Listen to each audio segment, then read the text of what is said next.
রামনবমীর মিছিলে এসে দেখে নেওয়ার হুঙ্কার দিল বিজেপি নেতারা।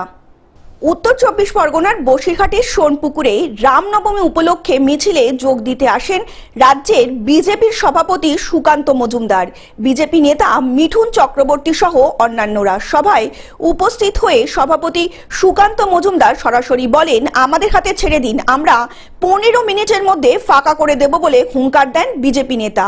ওয়াকফ আইন নিয়ে যারা বিরোধিতা করছে তাদের বিরুদ্ধে এমনটাই বিস্ফোরক মন্তব্য করলেন বিজেপির রাজ্য সভাপতি সুকান্ত মজুমদার।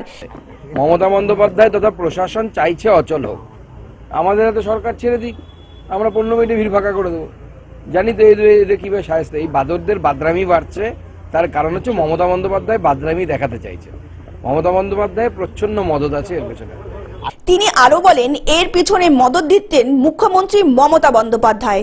সভায় উপস্থিত মিঠুন চক্রবর্তী বলেন, ওয়াকফ বিল নিয়ে মুসলিমদের স্বাধীনতা আছে, ওরা আমাদের ভাই।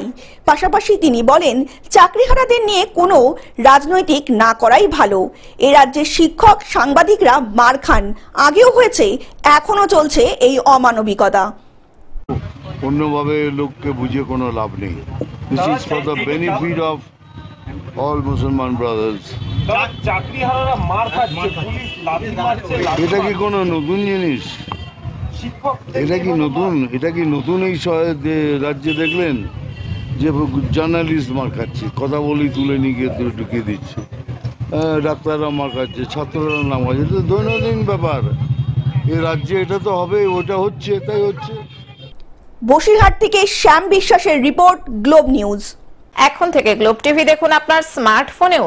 গুগল প্লে স্টোর অথবা অ্যাপল স্টোর থেকে ডাউনলোড করুন গ্লোব টিভি লাইভ অ্যাপ। এছাড়াও জিও টিভি অ্যাপ থেকেও দেখুন গ্লোব টিভি লাইভ।